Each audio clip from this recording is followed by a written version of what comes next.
Look at you guys have come back for part 2. Alright, welcome back. We're still talking about Laila Majnu और मेरे साथ film के writer director Sajid Ali तो हैं ही और इस पार्ट 2 में हम बात करने वाले हैं निलाद्री कुमार से जिन्होंने बनाया आहिस्ता आहिस्ता, हाफिज, both the versions of the song Tum and Sarphiri. So, hi Niladri Kumar, so exciting to have you here. Wow, Sucharita, it's more exciting for me and it's great to see you and Sajid Bhai on the same screen. Thanks for taking some time because there's nothing better to do in this lockdown and there's a lot of time actually. Thanks for doing this. There's nothing better to do. So Sajid, Laila Majnu takes a turn towards the more intense tonality that you pursue towards the second half of the film when Niladri Kumar's music comes into the screenplay. When we first hear Atif Aslam singing Tum, when we finally met Kes, because before this we've not even seen his face. But when we see his face, it's almost like immediately things have now turned and they are beginning to go downhill from here because now we've seen it and this is as good as it gets. So you begin there with a very melancholic tune, even though the setting is a wedding, people are dancing, celebrating, being silly. Why did you use that? First, I'm going to ask you and then I'll come to Niladri about the process of making the Atif Aslam version of Tum. But why did you use Tum in that moment when Kes and Laila have not even fallen in love yet? Because now things have graduated and the curve has actually gone ahead and now things have started to become intense. It comes from a place of darkness and that also is like a precursor to what's going to happen or their fate of these star-crossed lovers that awaits them. So you're saying that maybe Kes knows that he's going to destroy himself for this? Yeah. It's a doomed love story. Like the other chat that we are having, so it starts very trivial. Average Joe, average girl, they come together. And now, Tum is the first sign of something which is going to be a little beyond the ordinary. So there is suddenly this change in the sounds from Joy's music to now this one. Things have become like a little matured now. Their equation also, Laila and Kais's, has also progressed from being the stalker, these tricks and the fun of being in love or being chased, etc., or the fascination to actually finding that person. So Niladri, take me through your process of creating Tum and why did you create 2 versions of it? The 2 versions was not planned. But actually, it's great that you speak about Tum first more than Aahista because Tum was the first song I actually composed. And it was with dummy lyrics because I just wanted to, share my thoughts and the soundscape and what I had in mind with the story with Laila Majnu, with Sajid Bhai, without knowing where it's going to be placed in the film, to be honest. Gotcha. It was like a soundscape of what I thought the story could convey. Somewhere in between, I think if Sajid Bhai remembers, it was not part of the narrative in the song. It didn't fit into the film. Yeah. And so we had put it back in the back burner and we started working on the other songs. And then eventually, knowing how instinctive Sajid Bhai is, he brought that song back and he said, okay, we're going to probably get this back. And then that's how the song came into. And hence the 2 versions of it, because we actually recorded that first version with Javed Ali. And then eventually, when we had to depict it on cinema, we did it with Atif Aslam, which also turned out to be great. If you hear both the versions, there are ever so slight differences in the rendition. And I think they're very key musical differences. Is that by design or is that something that the singers brought? The singers brought that. We were open to that flow of where it goes. Sometimes when you give them the outline, you give them the playground, and then you allow them to play. With the technology now, you can do that you can be that flexible, you can use that, where you don't have to pre-design everything, Sometimes your design can take a little turn here and there. You have to be open to that though. Now, Sajid, clearly Niladri is designing the movie with you. through his own artistic process. What was the reason behind getting Niladri Kumar on board for Laila Majnu? I'm glad you asked that. So Niladri Kumar got recommended to me through my brother and through his friend, Mr. Makran Deshpande. They had done a play together, sir? Yes, yes. He had he was full of praises for Niladri and he recommended him to Imtiaz. During that time that the work for Laila Majnu was starting, so Imtiaz thought that I should meet him. And he's like Ustad type level, and I thought that I'm in for some trouble. You know, I thought it'll be preachy and I'd be in for some trouble. Then later on we had to meet again, and he called me to play me a tune. Was it in this very room, sir? Yes, yes. That's right. Yeah, I'm sure you know that apart from being a music director, he's also an inventor of a musical Zitar. instrument. So he takes that out and he starts to play, and the zitar being the vocal line. The first flourish was like, I thought it was raining outside. And my suspicion was quickly doused. I'm a sucker for melody. Basically, that song is just about that. It was just immediately, you know, it pierced my heart, and he kept playing it, and it kept growing in my heart and my mind. Then it broke my heart because we had no place for it. Now it's been more than 2 years. We wouldn't remember it as well, but I think you'd sung me this tune for some other situation, and it wasn't working in that situation. And we moved on to making something else, and eventually it dawned upon me that this wedding sequence, this one can be used. This is how things happen, you know. It all happens for the good because these challenges come. For the wedding sequence, I was thinking of something which is more on a typical line, you know, a celebratory type thing. Heer to badi set hai. Stuff like that. Yeah, Punjabi wedding. So now it'll be a Kashmiri wedding, you know, like a big bonanza song, everybody dancing. This tune just got stuck with me, and I wanted to do something with it, and then, you know, in my mind, you know, slow poisoning happens, right? Then I started seeing these visions of these doomed lovers. I have to say that, you know, music, especially this Tum, really inspired the writing of Laila Majnu as well. Now, again, another song that is, you know, to me, in my analysis or in my version of Laila Majnu, because when you watch something with so much heart and you know, investment in it, then it becomes yours. So Laila Majnu has become mine. I have a version of it that I carry with me. And in my version of Laila Majnu, Sarphiri is also foreshadowing to what is to happen, because they are sitting in front of a barren mountain, you know, falling in love with each other. The mountain's barren. And then they start fantasizing, or she starts fantasizing, or he starts fantasizing, because the singing, the happy singing is only coming from the fantasy. In reality, when the two lovers are sitting there, they're not singing. They're awkward, probably. The parts we don't see, they don't know how to talk to each other. So Sarphiri for me also is a massive foreshadowing of what is to come, because eventually Laila becomes a specter. Why did you put them in front of that barren mountain when your hero and everything that goes through later happens in the lush green valleys of a village in Kashmir? In the script, this place was a spot where Qais would go with Laila too, and would overlook the city. We can see everyone, but nobody can see us.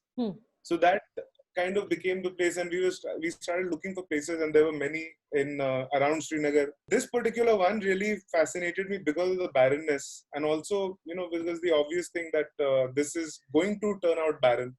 This is where they meet for the first time. This is where they spend time for the first time, and also the girl leapt into a fantasy for the first time. The background is always a reminder of the darkness that's ahead of them on their path.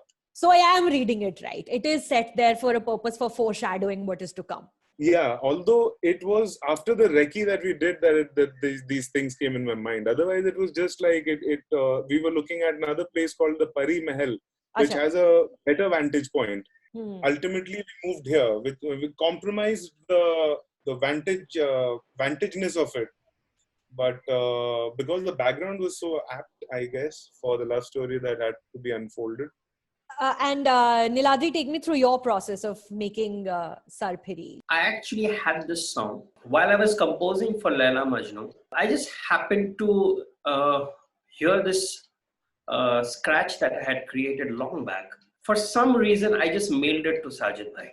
And I think within an hour or so, he calls back. And I think he was with Imtiaz Bhai, or I think they heard it together or something. Yeah. And they just said, like, this is it. You've got to release that melody version of it, sir. Right? It's something. That humming version. Something else. Was that also by Shreya Ghoshal, or was it just your scratch? No. It was not by Shreya Ghoshal. But I have to tell you, Shreya did an amazing job with that song. Probably, I mean, she is the best that we have around right now, for especially the kind of singing that is required for this kind of song. And she did great. Actually, all the singers that we had, they just gave that little extra that you want them to do, whether it was Mohit Chauhan, or whether it was Javed Bhai or Atif or Shreya. Jonita, and of course Arijit and Jonita. This song also ends, and then there is a long gap in the screenplay without any music. You hear Hitesh Sonic's work, of course, in the background. But there's I think almost like about 45 to 50 minutes when there are no songs, considering up till now there have been like 4 songs in quick succession. So Sajid, why does the film take such a long break music-wise after Sarphiri? Glad that you pointed it out, because I haven't paid much attention to it. I'm more obsessed with your film than you are, probably. And that's what happens. I can challenge you. I know Satya better than Ram Gopal Verma and Dimri better than Mani Ratnam. It's my film. So these things happen. There was no need for a song at that time. So songs basically communicate what your actions and dialogues can't. Right? And it helps you save time. And you got to communicate certain things or certain feelings to your viewer. So you use this device. What happens is, by the time Sarphiri ends, the conflict begins. Yeah. Till now, there is no conflict. So once the conflict comes in, things start moving automatically. It just starts to snowball and spiral, and there is not much explaining that one needs to do then. You do begin to hear notes from Hafiz, which is to the Hukus Bukus, coming in and out, in and out little bit. And then, of course, that's the penultimate, Majnufication of Kaise that happens later. But next you hear, which is my favorite scene of the film, Tum, Javed Ali's version. When after interval, very much into the second half, Kaise meets Laila 4 years later when he's returned. That scene is very powerful. It's one of my favorite scenes of the year, as a matter of fact, in Hindi cinema. Wow. Music, the moment it starts, Kaise begins to fall. It's just magic in that moment. It is magic. So take me through that scene, Sajid. You were just telling me that Imtiaz Ali wrote that scene in the screenplay. Yeah. It's a out and out Imtiaz Ali scene. So I took many attempts at doing this scene, and it has been written in 20 different ways. But ultimately, he said, what if they just don't say anything to each other, and the man just, looks at her and feels weak and falls. Laila is all that he can say. Pehle, I was a little underconfident about it because I'm not a very experienced director yet. I was a little underconfident if we'll be able to avoid making a fool of ourselves. So I contested it with him. We conflicted on it, we chatted on it, and ultimately I started seeing his point. It is for things like this, not just for a viewer who's watching this film, but also for me as a writer of this film, that whole transition into what do you call the Sufi mysticism now? What is it? It's made of these things. And I've borrowed it from Imtiaz because he's made his journey, and I'm beginning mine. With Laila Majnu, I began mine. And I remember the first time when I was commissioned to do this film, the first time that I met Imtiaz, the first question I asked him was, how do you make two people fall in love? Because I don't know how that happens. Eventually, it proceeded in a certain direction and came to me being convinced about this power that the lover comes and the beloved comes and the lover is standing there and he turns around, has one look, feels weak, feels the energy drain out of him and falls. And exclaims Laila like an ah. Yeah. And that is all. And he's not even crying. And the girl starts to cry. She's hating this world, but he is in bliss. Yeah. And he's just, he's smiling, Laila. And wo tript ho gaya. He doesn't need anything else. He doesn't need a bodily. At that very moment, it's an indicator. He doesn't have any. He's seen her now, and that's it. In that moment, Laila ceases to exist as a physical being. She has become a thought, an idea, a feeling. Yeah, it just soothes him. Uske pehle, his father has died and he's had this argument with his friends and he's fought with his brother-in-law and his sister, etc. He's in a state of conflict. But when Laila comes, and he had also run away from that restaurant because he didn't want to face her. But then when the final thing comes, and this was what took me a long time to reach this writing, this scene, and thanks to Imtiaz. So he keeps running away from Laila. He doesn't want to see her. He is an escape artist, a con man, and then he's finally confronted with her. And then what happens? Then there is nothing left to say. So, Niladri, did you know that this song will go in this powerful moment in the film? One of the most actually critical scenes of the film where the twist, the turn is going to happen. No, not at all. As I told you, Tum was... as I told you earlier, how we came upon Tum. But I had got a slight overview of the narration from Sajid Bhai before I actually had made Tum. So I was not particularly making a song for a scene, because most of the songs were going to be a montage and he was going to, cut the film and probably use the song in some way. That was what my understanding was. So when that was the case, I think it was totally Sajid Bhai's call to use wherever he wanted that song and wherever he felt.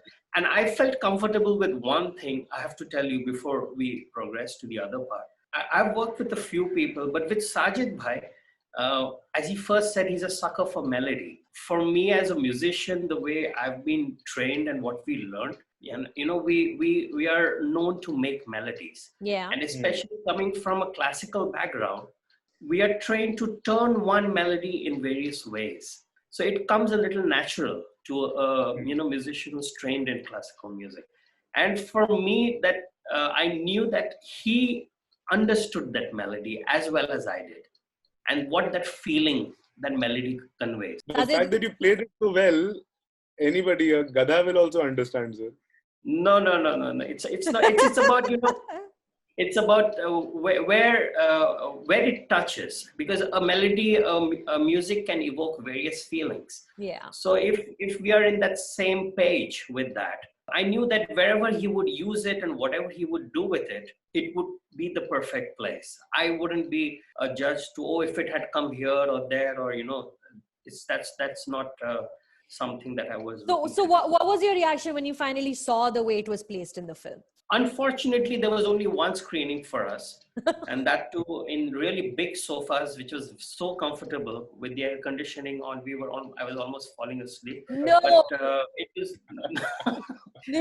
it was. No, I'm just kidding. But it just went in a wash. It was because you've lived with that story, the subject, the music, and it just went in a wash. It was too quick. Okay, but I'll tell you one thing, like this scene in particular has its own subset of fans on the internet. There is a little small ecosystem of Laila Majnu fans who love discussing Laila Majnu online. I know, Sajid, you're not on any social media platform, so you might not be aware of this, but Laila Majnu has its own fan base of people on the internet, and this particular scene has a subset. No, I'd like to add to that. Sorry to interrupt you, but there's a film that releases every Friday, every weekend there's a film. This is almost close to 2 years. I have people writing into me still regarding Laila Majnu, and the amount of versions people have sung of the song Aahista is incredible.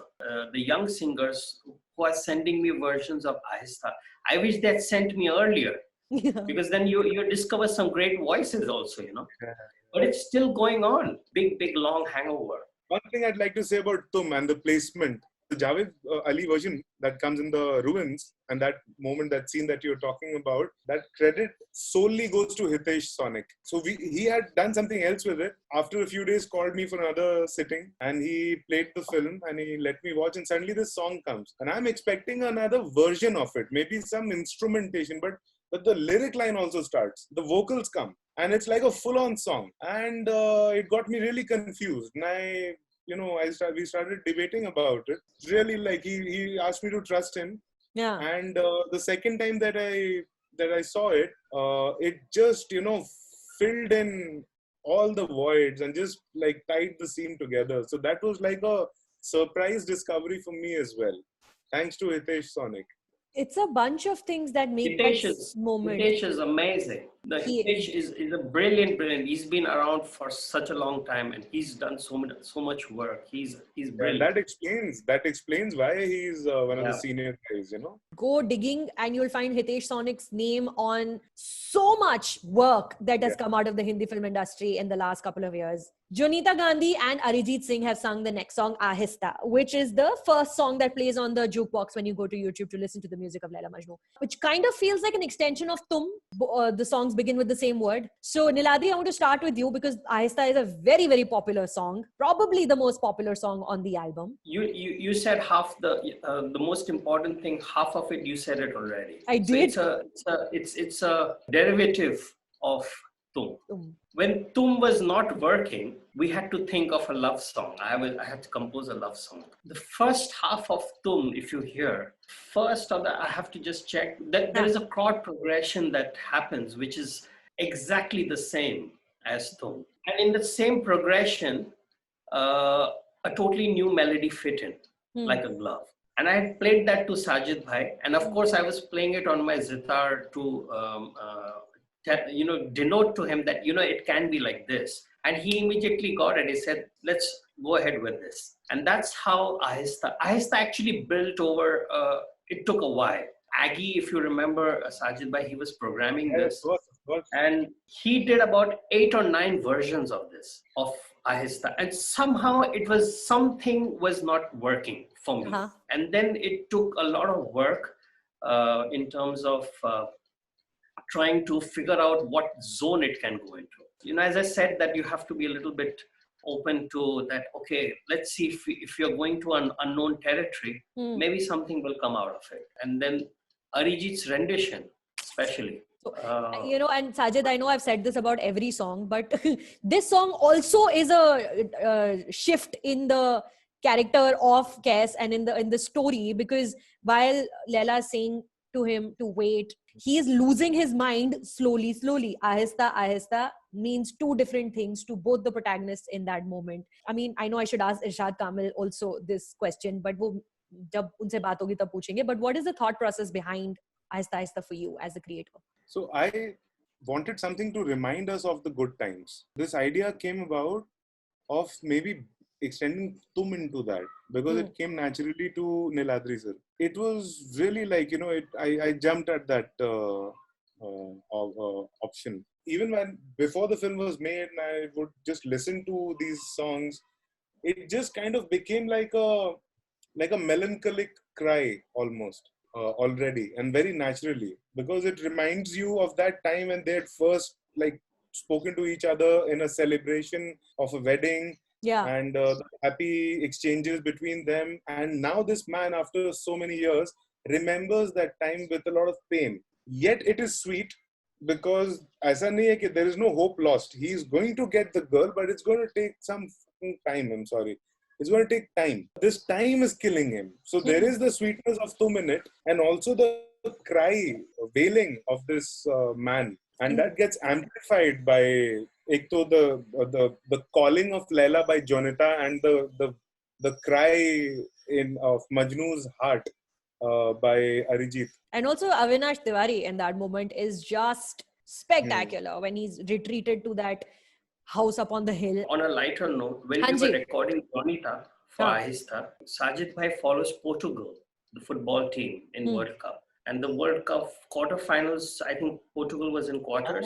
He was least interested in what's going on and we were actually watching the football match, and Jonita was recording. So we were literally, looking at the World Cup, and she thought we were concentrating on her tracks while she was singing. And every time she sang, great.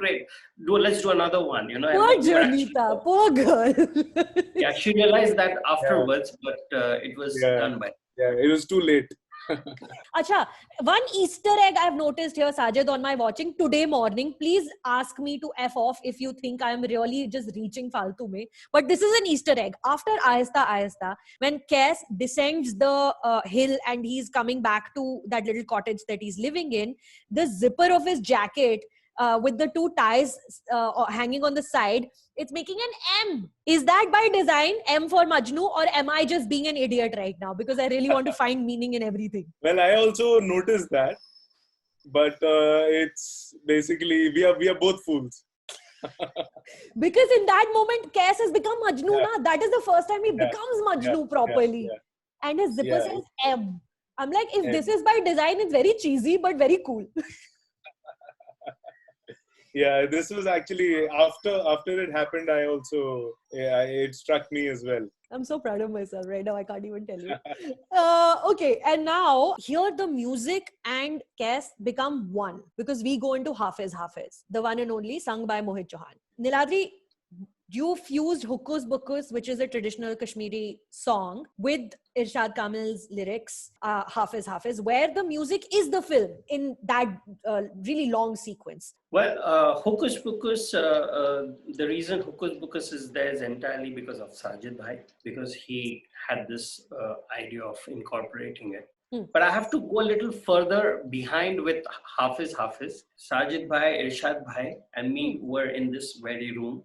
And very funnily, Irshad Bhai commented, Sajid, आप गाना बना रहे हो, background score कर रहे हो, because that song was supposed to basically go like 7, 8, 9 minutes, and he was supposed to write lyrics for all that 7, 8, 9 minutes, and I was supposed to score. So basically, I was a little amused, when Irshad Bhai said that, आप background score कर रहे हैं या गाना बना रहे हैं? Because somewhere Hafiz had to take the narrative of the film forward. That was a tricky part because when music has to depict something where the film goes ahead with it, you have to be in sync with the vision of the filmmaker. Yeah. That took a while, and we had a couple of versions of Hafiz actually. Not different types, but I would say in different tempos. We also had this discussion, shall we make like a dance track? Because if you see Kes, he's somewhere dancing to it. Correct. Also. He's dancing a lot in he's this grooving to it. Sequence. Yeah. Apart from all the chase and run and everything, he's also grooving to it. So when you have to make a dance track, and then you have to make a track which has to take the narrative of a chase forward, it's a catch-22 in a way. Hokus Pokus, the suggestion from Sajid Bhai, I really loved. It was a clincher. Yeah, and it also that's what also lends a layer of authenticity to the setting. Correct. Where the film is set. So, and Hokus Pokus is a song about two children playing. Basically, it's a song about how they are living in each other. These two people playing together become one by the medium that is God. That is what completes them. So when you become me and I become you, we don't know who we are. I am Laila and you are Majnu. It just kind of fitted right in. And with Hafiz, Sucharita, the casting of Mohit Chauhan was a gamble. We had thought of many voices, many different kind of voices, because Sajid Bhai wanted something which could render that roughness and almost that rock vibe to it. And Mohit Bhai's voice was more of that silky, velvety, and that emotive love space. But somewhere, I was just thinking about it because I've been listening to a lot of his songs. I told Sajid Bhai, let's try Mohit Bhai. What happens if it doesn't work? I wasn't immediately convinced, to make the journey and to understand how it will fit. And I couldn't see it the way that Niladri sir was seeing it. That is why he's in the place that he's in and I'm in the place that I am in. I think Mohit Bhai also, he came to the studio and he heard that song multiple times. We had a great time. We were expecting that maybe he will take a couple of days or something, or a day or two. He knocked it off really. It was a good, enjoyable session. Once he got started, he really plummeted through. The catharsis in Mohit Chauhan's voice, given the right song, the catharsis it can generate in the listener, along with the imagery of Kes turning into Majnu, all put together, that whole sequence is a short film unto itself. It is fabulous. And the place it comes in the film and the moment it comes in the screenplay, it's almost as if in that moment, Sajid, we have found what we were looking for as a viewer, and everything else that we've seen so far, we were just working backwards from this moment. This came first and everything else came after that. We just saw it in the other linear fashion. That's how it was shot also, the whole film. Really? Yeah. Because we started, the first 7 days of shooting were the Majnu song. And then the whole film has been shot in backwards. Because of the guy's look. The beard kept getting shorter, the hair kept getting shorter, and then eventually getting like a stubble and then full clean. See, I'm obsessed. I'm obsessed. Good, man. You're good. And one of my favorite moments in the film also, Sajid, is when we've not seen Kais's face so far, and this is right before Niladri's music comes into the screen. But we've not seen his face, but then we see his face and he makes a joke about how ugly his face is. It's so clever. It's so clever and so funny. One more song there is in the film, Sajid, I would like to talk to you about it, because it won't be complete without talking about Katyu, Chuko. Am I saying that right? Katyu, Chuko.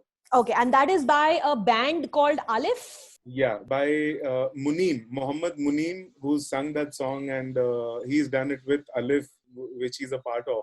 Right. I'd seen his video of that song on YouTube, and I went to Niladri sir with it, and I recommended him as a singer, not knowing that song will ultimately find a place in our scheme of things. And in that whole part, that build up to that whole pre-climax and the build up, and when you're trying to convince the world that this has really happened or it can happen, and Laila actually अपने प्राण त्याग देती है, it has to also musically go there. It has to reach you. Otherwise, you take that song out and the whole system will collapse. It had to hold fort, and that actually has bridged that whole sequence. You mute the audio and you watch that sequence again, it will not be, half as good. Thank you for talking to me, you guys. This was really fun, talking about the music in particular of Laila Majnu. Yeah. Thanks, Niladri. Very kind of you.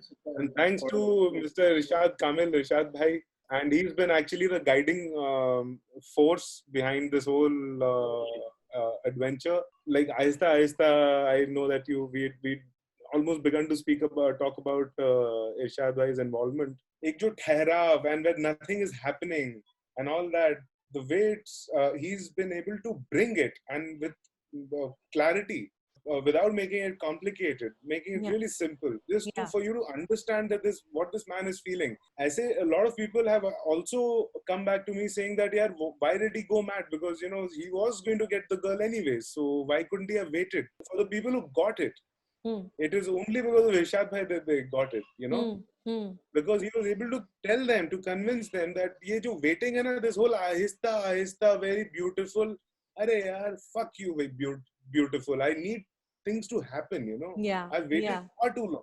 Yeah. And now you are asking me to wait for another 4 hours or 4 minutes or 4 days or 4 months. 4 seconds will also kill me now. Yeah. Maybe one day I will also chat with Irshad Kamil about this, because I can never get tired of talking about Laila Majnu. Is it weird? Am I obsessed too much? I promise I don't know where you live or anything, huh? It's just the movie. I can't complain. I'm so thankful. And again, the fact that we are having this conversation after 2 years of this film is, it's really heartwarming. Thank you very much, Sucharita, for bringing this up. Thank you, really. I mean, and also took us down memory lane. Exactly. Ignited some fire. So please collaborate more. Please make more, because you guys make magic together whenever you are together. And thank you for being together on this Zoom call with me. Thank you. Thank you, Sucharita. Thank you. Bye. Yeah. See you, sir. Bye-bye. Look at that. So much effort. You know what? I can't even lie about this. This was not effort. This was so much fun. Thanks for indulging me, Sajid Ali, Niladri Kumar and Joy Barua. And thanks to you guys for watching. अगर मेहनत पसंद आई और अगर बातें पसंद आई तो please इसे share करें, like करें, subscribe करें and tell all your friends about it. And if you've not watched Laila Majnu, go and watch it. It's on Z5. But before you go, subscribe to my channel. because please.